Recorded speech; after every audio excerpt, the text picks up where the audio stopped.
Welcome to Dev Lantern. My name is Ifeanyi Okeke Patrick, and today we are diving into one of the hottest topics in the tech industry, DevOps. I am personally passionate about this field because I am a DevOps engineer, obviously. And I often get questions around what is DevOps? Why DevOps? And why are industries adapting into it? Well, today all those questions will be answered, but not by me. We have a special guest in the house. This guy is very good. And personally, I have worked with him in late night sections whereby we resolved issues around DevOps, obviously. So please welcome Patrick. Thank you, Ifeanyi.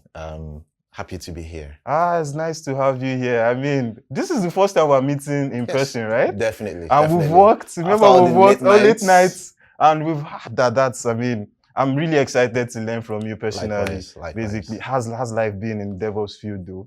To be honest, not all fun and games. We've had ups and downs. You know, it's not exactly as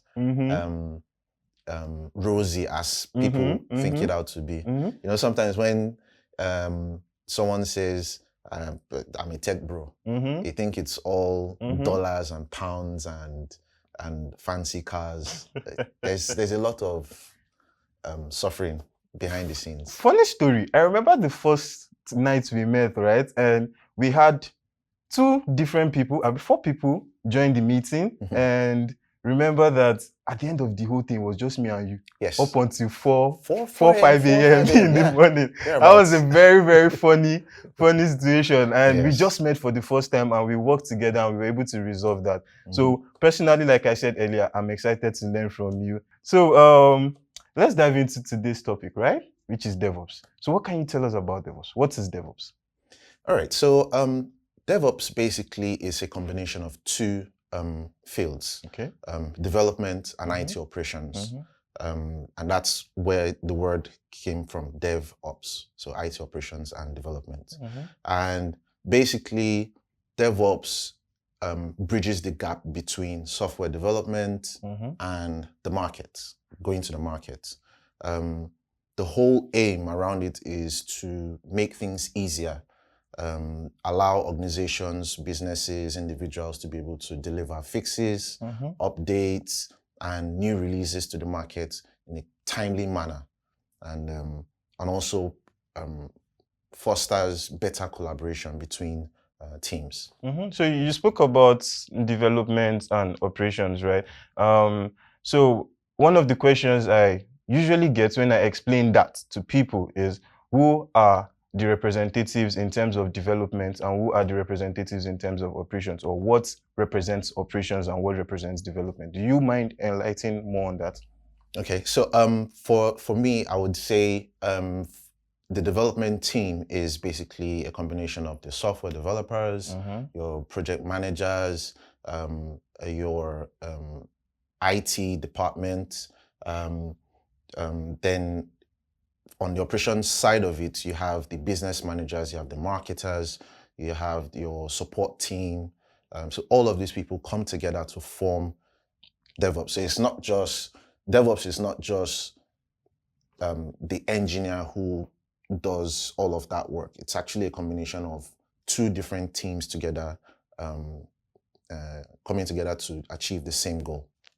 Okay, nice. I mean, you just broke that down very well. I think our viewers would really understand that point of view now. Why is DevOps becoming popular? I mean, if you go online now in terms of job search, a lot of companies are looking for DevOps engineers, and you'll find out that the field is already growing over time. Basically, why do you think that is happening though? Okay, prior to the era of DevOps, it's not been easy going to the market. And even when you're in the market, it's a little difficult supporting your already deployed applications. So DevOps came into being, and the whole aim was to make things a lot easier. There's a demand for faster turnaround time, frequent releases, the ease of implementation, and then not just that, a lot of the tech giants out there, like the the Googles and the Apples of the world, they have all taken up this culture, because DevOps itself is a culture. So that has made it very, very popular in many parts of the world. And then we also have success stories from people, smaller organizations and even individuals who have taken up this career path, or who have used these practices in their environment. There's success stories there. Imagine if you were in the year 2098, you had an update to a software and you had to physically move from one place to another to deliver updates. That's a nightmare. Or you just to implement a bug fix, someone complains that something is crashing in the system, and you had to bundle the whole application and deliver that. That's a whole lot of work. So DevOps makes all of these processes easier, and that's why it's actually very popular. You said something I really want to pick from this explanation you just did. You mentioned already deployed application. It's not everybody that understands the statement deployed. Do you mind elaborating more on that statement, already deployed? What do you mean by deployed applications? So a deployed application is basically what the consumers are using. For example, a mobile application, say for a hospital or an educational app. If someone goes to the respective app stores on their phones, downloads an application, and they start using it, it's already deployed. That's production. That's something that is widely used by everyone. So if you were going to deliver an update that should fix an issue that customers are experiencing, you need to be able to support what people are already using. You also don't want to push, you also don't want to deploy something or release something that goes out there and breaks the user experience. So DevOps adds some checks and balances to ensure that that process is smooth. That process is smooth. That's a nice one. I mean, smooth process, basically. So, based on your experience as a DevOps engineer, can you explain any downsides, any challenge you faced, especially in your early DevOps years? One of the major challenges was cultural resistance. There's something about bringing in something new into an organization or a business. It can be a little difficult to convince those who are used to more traditional methods to embrace something new. You first have to convince stakeholders that whatever tool you're trying to bring in, whatever process you're trying to bring in, is not going to drop their return on investment. Because as much as you want to imbibe standard practices, DevOps practices, you also don't want to bring in something that then slows the growth of the company, because what works for company A may not work for company B. So that's why it's a lot difficult. So that there's that cultural resistance. It's probably the major factor. Another one is capital. Some organizations are not there yet to be able to bring in DevOps practices. So they rather handle things the traditional way. And when I say cost, it's not just salaries, because some of these tools as well, yes, we have lots of open source tools. There are some that you have to go for proprietary software as well to be able to enhance your productivity. For instance, if you're trying to do things around security, yes, there are open source tools that provide that, but it might not be 100%. Well, nothing is 100%, but it might not be as good as something that is paid, Another concern or another challenge in bringing in DevOps practices is security concerns. Some organizations don't like, there's this thing about privacy.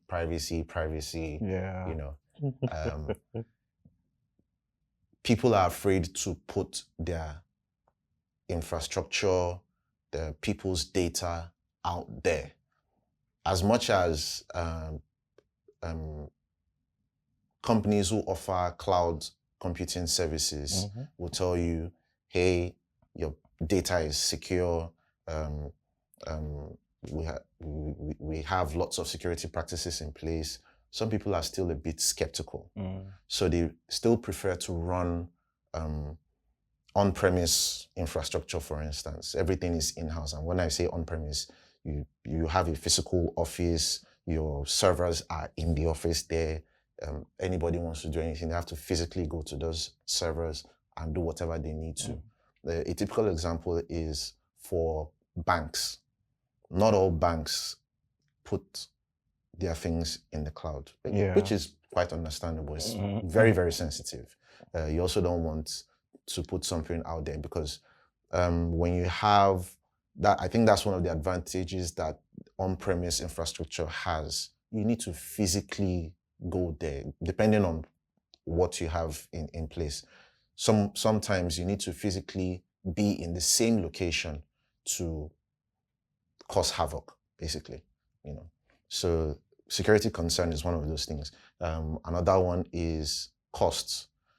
Some people are afraid that imbibing DevOps practices might raise their costs, their overheads. Then another one is tools. DevOps is very vast. A whole lot. That I agree with you. It's tools. A whole lot. In fact, the learning curve is every day. Exactly. And just when you think, oh, you just started using this software, they now tell you, hey, we just added AI and added XYZ functionality. And then before you blink your eye, there's another software, another competitor. That's my day-to-day lifestyle. Like, come on. And then you have the situation where the tech team is saying, hey, this is what we're going to use. We're going to use this software for our DevOps practices. And then someone at the helm of affairs opens Google one day and says, oh, this new tool. Can you guys use this new tool? And then there's like too much pressure. Yeah. So you have to learn a lot. And sometimes it's very intimidating, especially for the individuals. So those are some of the challenges with, DevOps. Wow. You spoke about tools, right? I mean, and this brings me to my next question, which is roadmaps. Can you outline a possible roadmap for anyone that wants to really jump into DevOps? What do you feel, okay, the person can start with? How do you feel the person can, take it bit by bit? How long, if possible, maybe even add timeline into how long the person can study this particular thing, try to implement that thing. Okay. I'll talk based on my own personal experience and experience of some other people that I've also spoken to in the past and interacted with and worked with. The first thing you want to do is learn some basic programming. You need it. You can't avoid it. There was something that happened while myself and some of my friends were learning DevOps. A lot of people thought DevOps doesn't involve programming because they're pretty much afraid of JavaScript. Maybe they saw JavaScript, their mind went, no. So they ran to DevOps thinking, hey, I'm far away from programming. It's worse. It's worse. The scripting is even crazier. You have to learn it. You just have to learn it. Exactly. So that's the reason you need to learn some basic programming. Pick one of the languages. The most popular ones usually are Python, and then of recent, Go has, Golang has taken up the pace. It may also depend.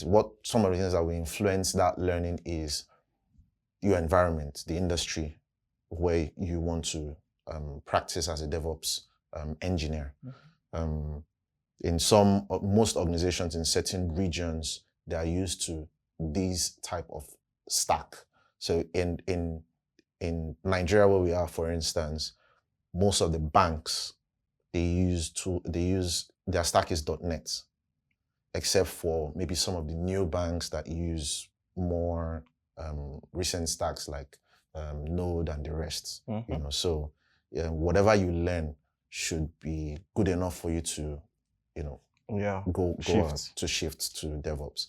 So you learn programming. then learn Linux. You can't run away from it. I used to be afraid of Linux. Yeah, same here. For the best part of, so I started tech fully in 2009. Oh wow, that's a long time. Yeah, very long time. I used to be afraid of Linux. Yeah, because I think at the time I had this impression that Linux is all programming. You can't do anything without writing code. So it scared me. And despite the fact that I was a Windows 95 NT kid, how I became afraid of the terminal is still a mystery to me. But interestingly, and I've been an avid Windows fan. I've used Windows for donkey years, up until about 5-6 years ago. I then dabbled more into Linux, and then and right now even my laptop is running fully Linux. Yeah, I've switched to Linux fully since maybe the best part of 3 years or 4 years. Oh wow! I've been running Linux. So you have been working on back to back terminal shit. Exactly. Strictly. Oh wow, exactly. That's nice. So you need to learn Linux because a large portion of the world's internet runs on Linux. You can't avoid it. Yeah. Yes, you still do a bit of maybe Windows Server management depending on whatever company you're working for or whatever project you're working on. Another skill you should learn is networking. Learn it, the basics, so that you can assign IP addresses correctly. You can do network segmentation, and you can basically debug network-related issues. Then you should also learn version control. A lot of people skip this. They probably just learn just the basic pull. Push. Yeah. That's it. Git commits and all that. That's it. Simple. Even down to commit messages. Yeah. Some people skip the standard. There's a standard. There are actually standards to this thing.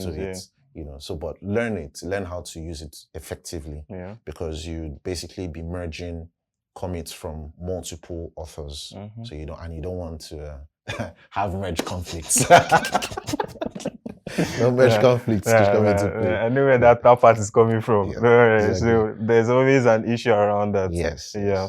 Then another thing you would learn is CI/CD. That's continuous integration, continuous delivery, which is basically merging commits from multiple authors, which is the CI, and then the CD is that's the delivery. That's the actual deployment. So for this use case, for this section, you could learn any tool like GitHub Actions, or whether it's Jenkins, Azure pipelines, depending on which place you're working. So whatever stack they're using might influence whatever tool, CI/CD tool you'll use eventually. Then learn containerization, which is Docker, and container, and then orchestration, which is Kubernetes. Very, very, very important aspects. So most of these things, all you need to learn is the basics. You can't know it all at once when you start. But once you understand the basics, over time, you improve. And then another valuable tool another valuable skill that you can have is DevSecOps, which is development, security, and operations. This is a combination of 3 departments. It's important. It's often overlooked in a lot of organizations, not because they are ignorant about it, but no one has the time. Basically, or sometimes they have a team that specializes in that. It could be consultants, so the DevOps engineer basically doesn't worry his head about it. But it's good to learn it. It's good to know some of those things, because it's not just taking up a developer's code, building it, and pushing it to production. What if it contains vulnerabilities, and then it gets to production and we start hearing that people's finances are getting lost, data is getting stolen. That's where DevSecOps comes in. Then scripting, very important. Very important. If you don't learn any other thing, even if you choose not to learn programming, learn scripting. Learn scripting. Very, very important. And it's quite easy to get started. I remember I started with Bash, and I think one of the things that helped me to learn it faster and better was where myself and my friends created games. Well, not 3D platformer games, we're creating text-based games. So we'd write a script that will ask you a question, and then it will branch off based on whatever the user inputs in the terminal. So it helped us to understand how to use if-else statements within, loops, looping over certain things, even creating files if it doesn't exist, checking if it doesn't exist, error handling, and a lot of those things. So scripting, very important. And then practical experience. You need to practice a lot. DevOps is not just learning and all the way. You need to practice. Yes, it can get a little expensive, very, especially if you don't have the finance. Yeah, because you have the cloud providers all over the place, and if you're from a country where your currency is lower compared to what cloud provider you're trying to use, it can become expensive and daunting, and in the end, you just lose hope. And I think that's where cloud cost management actually plays a very important role. Yes, yes. You need to learn that as well, cost management, because I remember sometime last year, the company I was working for, their cost was around $9,000 monthly. Wow. On AWS. Wow. That's Amazon Web Services. Wow. And their usage, I would say out of that 9K, they were actually using maybe about 3K. Like really using about 3K. So you're not even utilizing the whole 9,000. So what happened was a lot of things were over provisioned for no reason. Some people just, I don't know if it's out of excitement, someone they'll tell you, hey, we need to deploy this application, and then you just go, you pick up a laptop. Ooh. And yes, this is AWS. The first server you just see, you just run it.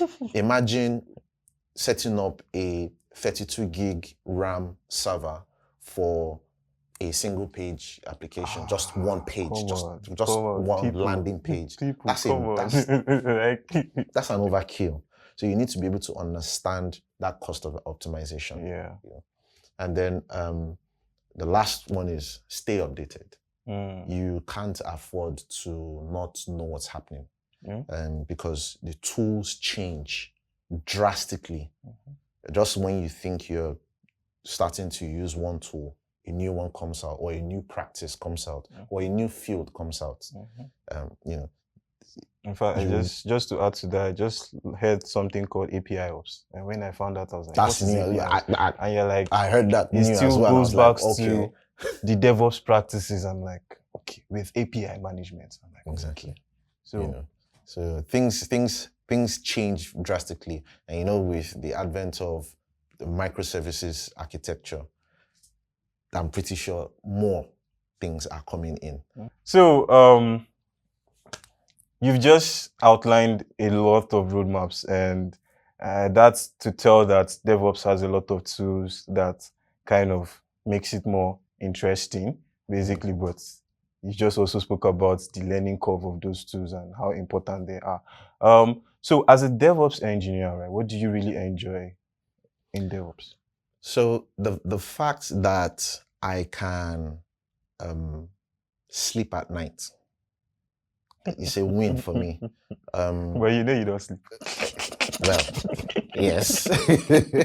But basically, there's this peace of mind that comes with a stable environment. So for instance, let's say there's a new update to an existing application, and then you set up your CI/CD pipeline to build and deploy. And once you've set it up, it's there. You don't have to keep going back to it now and again. There's a peace of mind there.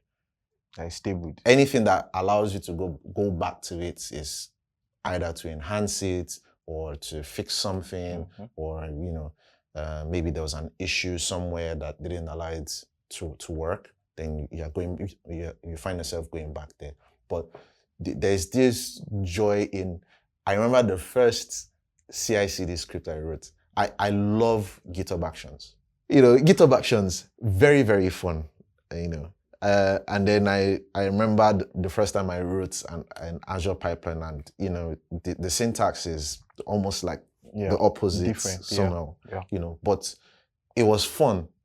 And I think it's largely because I have passion to learn, and I enjoy seeing something work.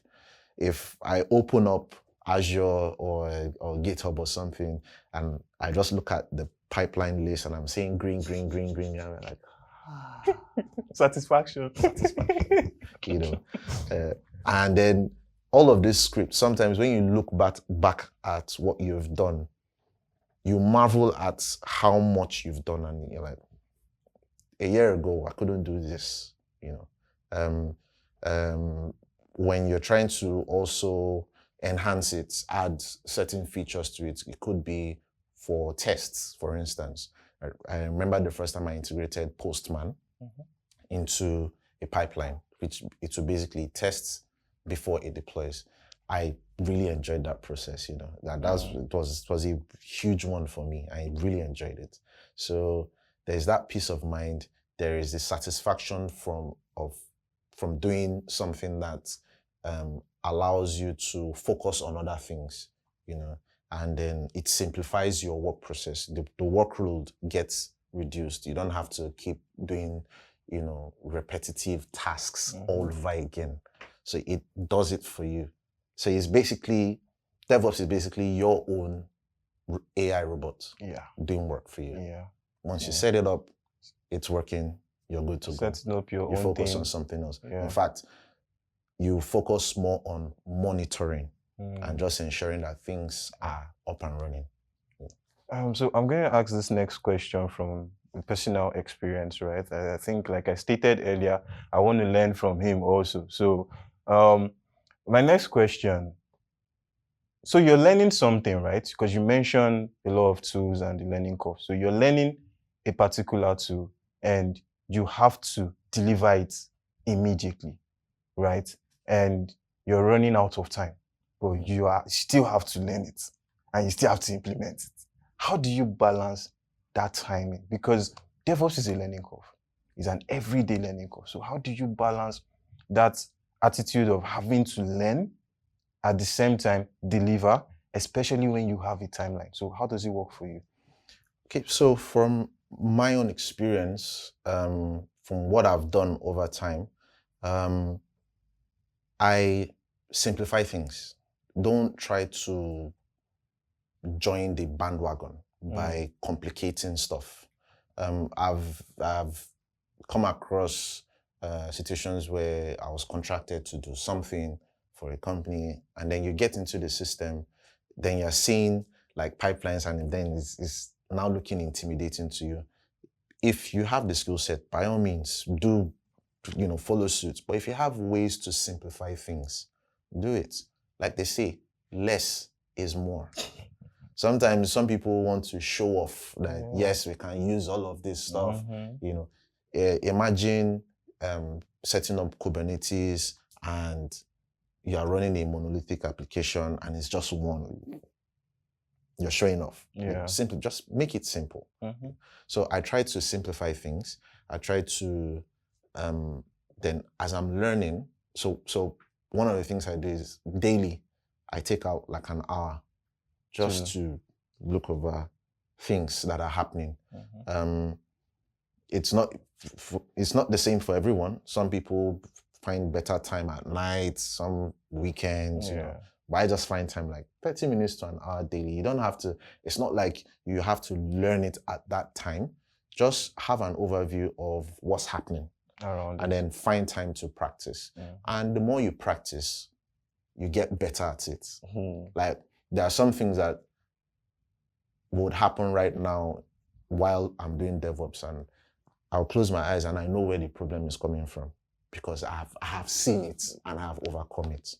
So Yeah, that's really how I handle it. Oh wow, that's a good one. And I drink it, and I drink a lot of water. Yeah, you sure you drink water? Yes, No Monster. Oh no, I had to reduce caffeine because it's not good for the body. Yeah. Reduce caffeine. That's nice. That's nice. What advice will you give to someone that really wants to go into DevOps? I mean, you've spoken a lot about the field, and it's obvious that there's a whole lot that goes into the field. And I think when you're even answering the question, you should also try to explain, yeah, there's this so much in the field, but you can also pick a particular will I say career in that same DevOps field and focus on that. So what advice would you? Okay, so I would say for individuals, pick a niche. Before you start, you first do your research. Because like I said, DevOps is wild, like it's all over the place. You know. So research it, then check your environment. If, for instance, I want to work for a company in my locality, I then have to research what tools, what type of technologies do they use. So for instance, in Nigeria right now, I think a lot of companies use more of AWS, Amazon Web Services, than Google Cloud, except for the banks who would also use Azure.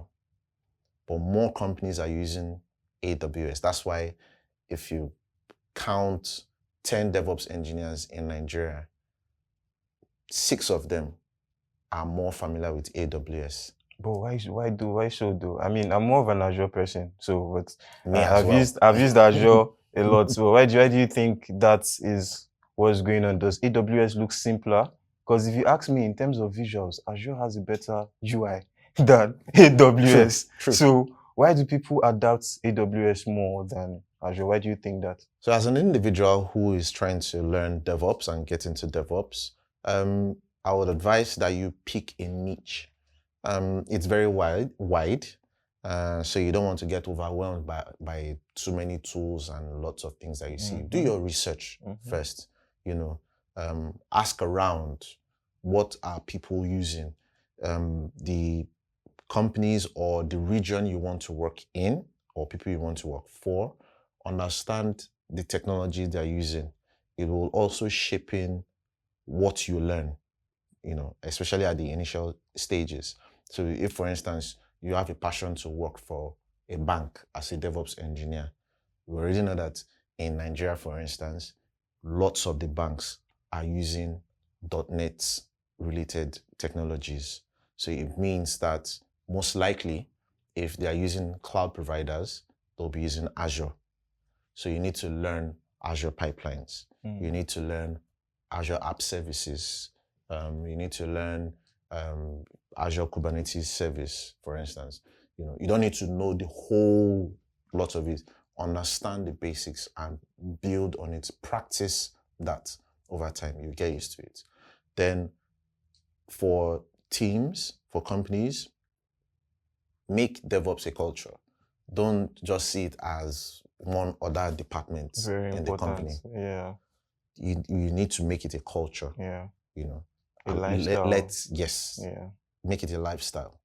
Then secondly, get leadership buy-in, which is basically the people at the top, because they are the ones that will ultimately decide if they want to go into DevOps or not.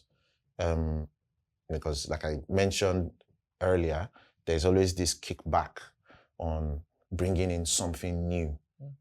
Not because people don't want to advance, but they're scared of the unknown. And the unknowns in this case is, how much money are we going to spend? How will this affect our deliveries? How will this affect our turnover? What do we need to invest in to bring this to life? Is it secure? We don't want to leave our on-premise infrastructure, for instance, move to the cloud, and then one day we hear that one hacker hacked the cloud company and took away everything. Let us keep our thing internal. Yeah. And if anybody wants to withdraw money, come to the bank. Now withdraw it and withdraw your money. Don't go to any external person. But the good thing is, a lot of these things, a lot of the security concerns have been taken care of by the cloud providers. Yeah. I don't think anyone should be scared of going this route. From the cloud providers, yes, as a company, the onus is also on you to secure your infrastructure. Even as a DevOps engineer, secure your infrastructure, secure your credentials. Don't just leave passwords lying around. Like part of the things you would learn as a DevOps engineer, when you're writing your pipeline, don't just write passwords in plain text and leave them within the pipelines. In fact, I think platforms like GitHub, if you push your AWS credentials, GitHub will automatically flag your account. I think Azure does that too. Instantly they'll flag it, because that's a security loophole. That's a big flaw. So which is actually a good thing. Yes, it's a good thing. You don't want to leave things. Of course, there are ways to store those credentials and also securely share them. I remember stumbling across one tool sometime. I was working with, I think I was doing something with a company, Namecheap, yes, and where they requested it wasn't even credentials. I think they requested a screenshot or so, something like that, which I shared with them, but they gave me a link. I think they built an internal tool. What it does is you upload whatever you want to do there, then send the shared link back to their support team. The moment they open it, it expires. Just the same way you have disappearing messages on WhatsApp. It's just similar thing, Wow. So that's a way to securely share stuff, without compromising the system. And also be flexible. As an organization, be flexible. Don't be rigid with your DevOps practices.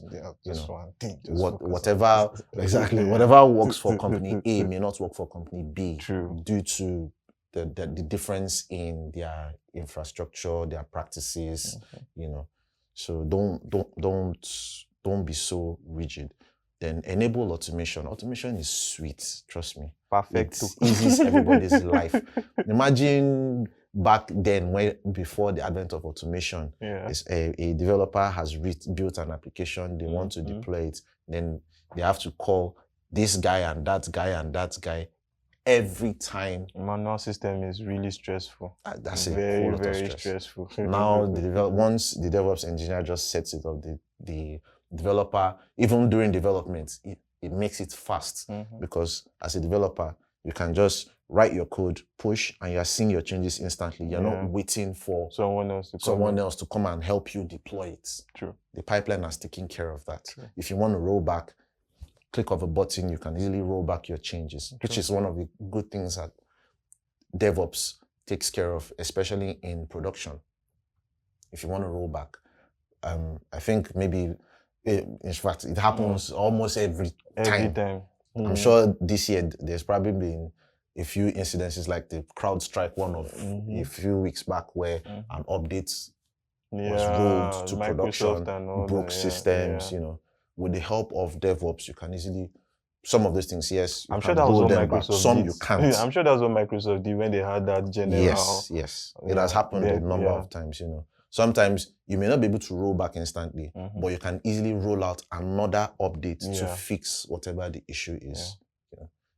So it's fun. It's fun, to be honest. And I've actually enjoyed it. I was scared of doing DevOps originally, but I then looked at it. I said, my background as a systems administrator for the last 8 years, like, who are you kidding? You're a DevOps engineer. It's just one step higher. Personally, I'm always scared. I'm always scared. But, from personal experience, I think what we can both agree on is whenever you want to implement something new, you remember that you've actually done the impossible before. Yes. And that little excitement when you did the impossible is very, very important. So that's what keeps me going most of the time. So Yeah, that's a nice one. And before we go, I just want you to explain two things. One, um, DevOps is a huge field, right? So, but it's believed that there are other fields in DevOps. So, for an example, you have cloud engineers. You have people that would say, I just want to focus on AWS. You have people that would say they just want to focus on this thing. So, can you elaborate more on that? Okay. So there's usually this usage of DevOps, cloud engineer, and then it gets people confused that, what are you guys talking about? They are the same and they are different. How? So there's some overlap of responsibilities. Now, DevOps is like the umbrella, so to speak.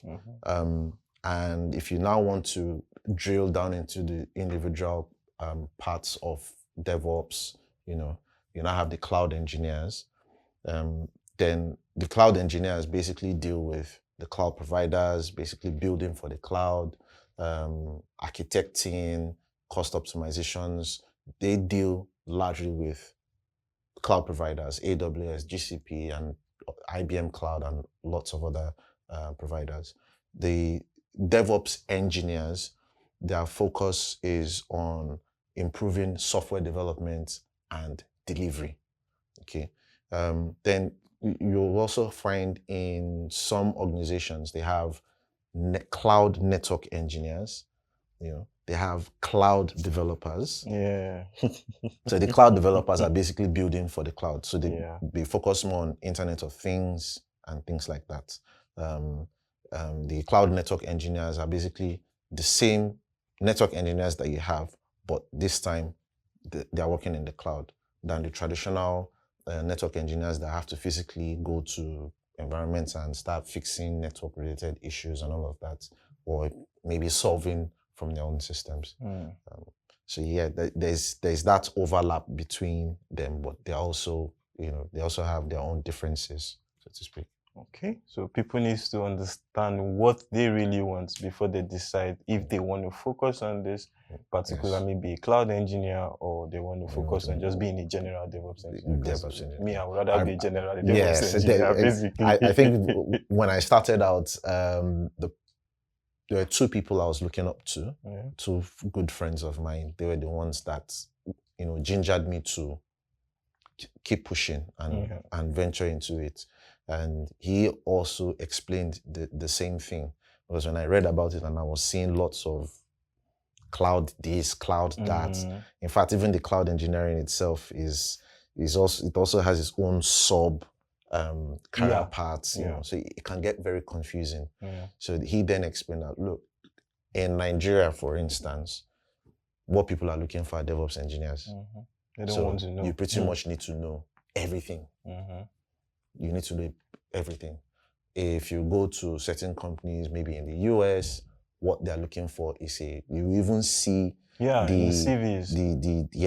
The job description states we're looking for a cloud network engineer. We're not looking for a DevOps engineer. We just need someone for networking.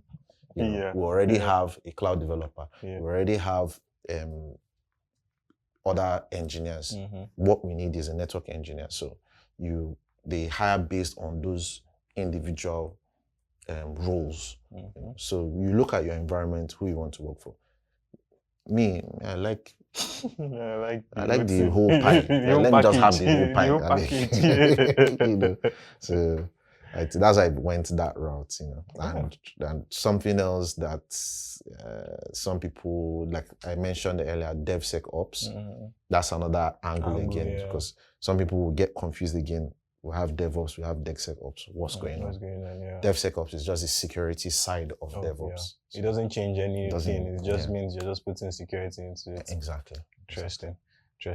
Okay, so the second question, and I think this one, it's more of your own personal experience. Can you share a real life scenario where you resolved a particular issue, and can you just explain how you were able to resolve it and how you felt? I mean, that feeling also, that you got when you resolved it, because I feel that feeling is where the whole fun part of it comes in. Yeah. Okay. So I was working on a contract for a company, and they didn't have a QA engineer. They had a software tester, but a manual software tester who was not very technical inclined. So what I had to do, that was when I now integrated Postman into the Azure pipeline. Was that your first time integrating Postman? That was my first time actually integrating Postman into it.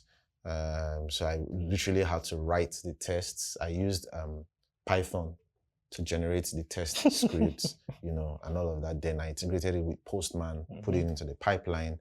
So what happened was the QA tester does her own tests and she certifies that, because what was happening was each time they push to production, there was always one problem or the other, things that they didn't catch, and most times it was always data related.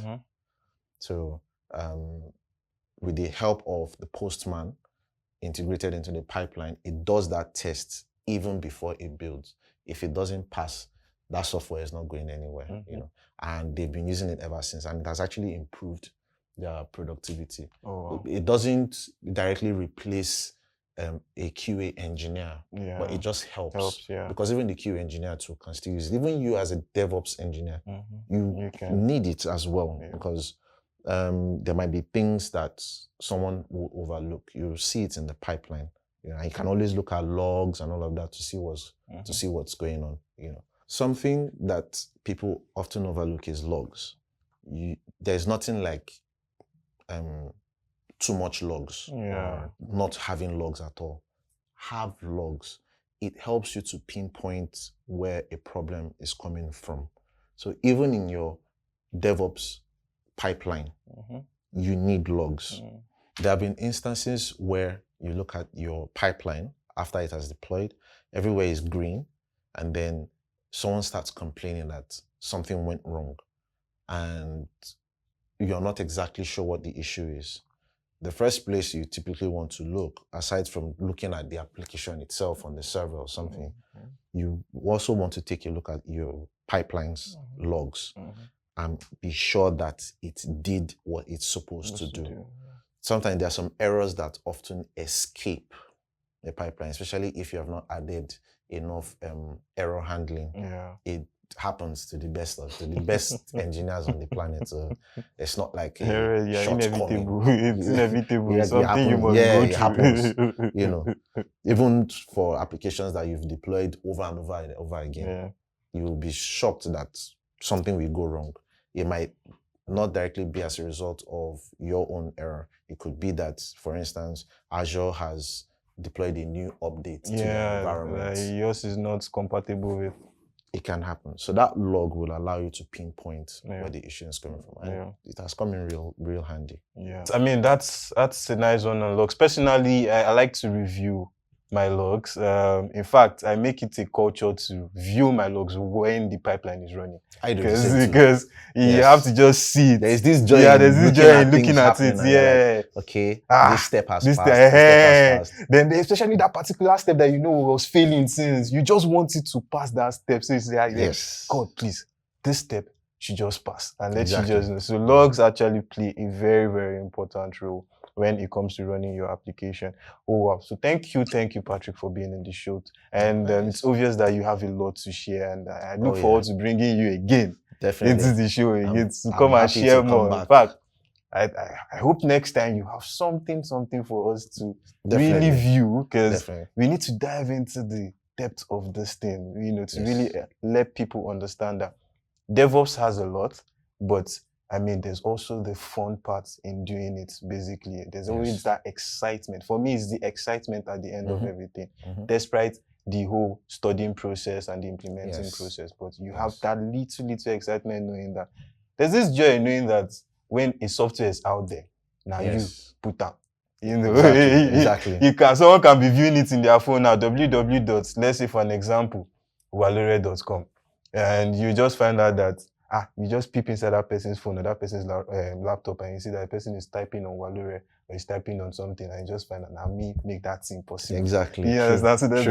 So I feel that that's the fun part of DevOps. So thank you once again for being in the show with us. Likewise. There you have it, folks.